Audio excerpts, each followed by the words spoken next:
মঙ্গল দীপ জেলে অন্ধকারে দু চোখ আলোয় ভর প্রভু। তবু যারা বিশ্বাস করে না তুমি আছো, তাদের মার্জনা করো প্রভু।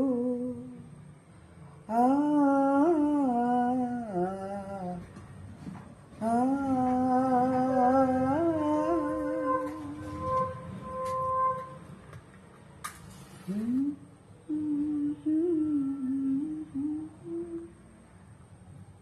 দেখো, আমি মঙ্গল দ্বীপ জ্বালাচ্ছি, আর 14 প্রদীপ 14 শাক সকলে জানেন।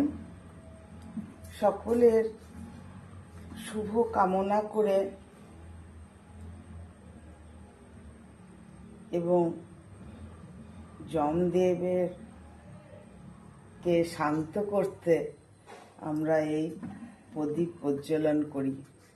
প্রতিটি ঘরের কোণে এবং বাড়ির চারপাশে এই প্রদীপ দেওয়ার প্রচলন আছে। দেখুন, সমস্ত দ্বীপ জ্বালিয়ে নিয়েছি। সকলের ঘরে ঘরে শান্তি ফিরে আসুক এই মঙ্গল দ্বীপের দ্বারা। অনেক ভালোবাসা রইল। সকলকে জানাই আন্তরিক শুভেচ্ছা দীপাবলির।